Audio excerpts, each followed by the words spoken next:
Welcome back, folks. Our Political Insider is brought to you by Digital Hearing Systems. For a free consultation and the lowest prices on premium digital hearing instruments, call Digital Hearing or go to our website, theworldreport.org. Primary challenges to John Boehner and Eric Cantor are on. South Carolina Tea Partiers are drafting a resolution to replace Lindsey Graham. Conservative blogger Matt Drudge, who's probably the head of the conservative media, asked this morning, why would anyone vote for the Republican Party? He's also considered the top blogger in the country. Absolutely. It's getting very difficult to see the difference between the Republicans and the Democrats. Whether they've got dirt on them, we know that one of Obama's main tactical points is to remove his competition. He's done that since he was an Illinois senator, state senator. Where is the Republican Party right now? And like Matt Drudge said, who could vote for these guys? Well, as we discussed informally, as we do on most of these subjects, what we have is not only no leadership at the top of this country, we have no leadership within the opposition, which is the GOP, the Republican Party. And all the years, and I followed them for 5 decades or more, I have never seen such a weak opposition party. On either side. Exactly. I'm saying I've never seen opposition being so weak. There's always somebody rises up. And the only thing we've had is the Tea Party, which is not a party, it's a movement. It's a movement that came out of sheer frustration and disgust and the desire, let's do something ourselves and not go through the normal political paraphernalia in order to get there.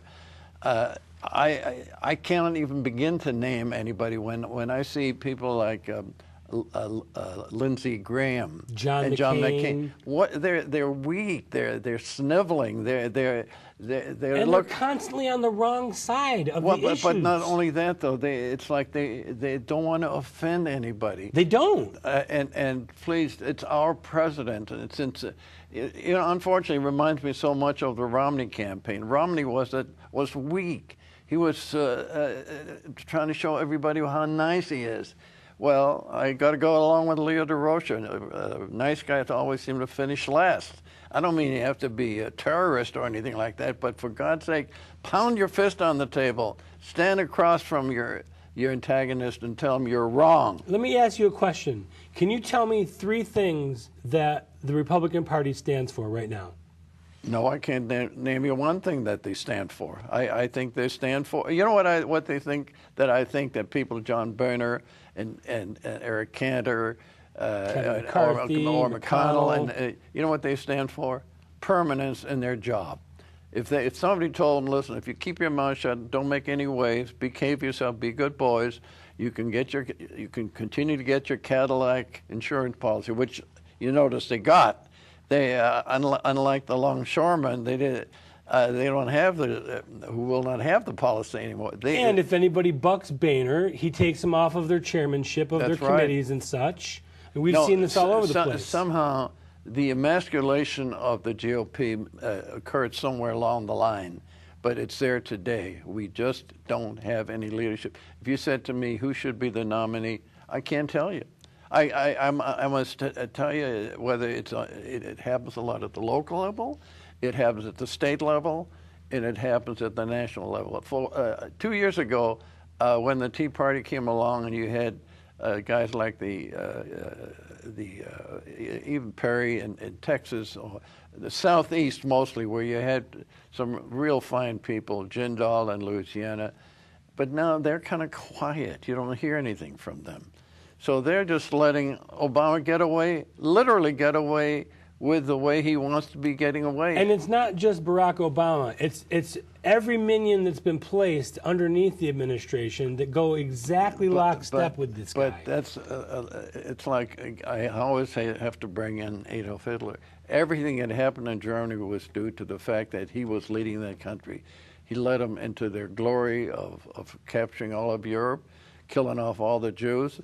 And then, of course, he got himself killed and got Germany destroyed in the meantime. But the point is, it does come from the top. I just don't believe that it is a system that's falling apart. You have nobody there that presents leadership at the top. Mark Levin has the #1 book in the country right now, The Liberty Amendments. And in it, he basically says that you're not going to change this by replacing or electing more Republicans. You've got to do it at the state and local level, and we have to go back to the Constitution, no matter whether you're a Democrat or a Republican, and adhere to the Constitution and give it to the states to decide. Do you agree with that? No, I really don't. I think we're too far down the path. We need. This is where I totally disagree with Mark Levin, although I respect the man, and I'm glad he's doing so well in the book sales. I think there has to be something happening, and I don't know how that's going to happen. There has to be a sense in this country we need somebody. For a while there, Chris Christie looked good because he... Horrible. Well, no, yeah, I know. But, you're hoping that somewhere a Messiah will come along. There's a handful of them. Mike Lee, Ted Cruz, Rand Paul, Marco Rubio to a certain extent. Rand Paul, I think, is a nutcase, but that's... well, you're comparing him to his father.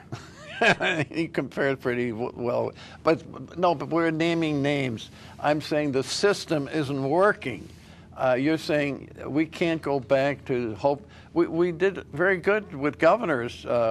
In 2010, there were more Republican governors elected than had been in decades. And that brings up the point of why you may need to take it to the state level. Well, we try to take it to the state level, and actually, if you go to places like North Dakota, or you go to most of the southeastern state, or you go to Texas, which is doing great, they're doing just fine. But the problem is, if it's going to be the United States against the world, which is where we are today, and we got the resources, you need the leader, and there's no leader, nobody inside. We need to take a quick break. Don't go anywhere. Our history segment is coming straight ahead.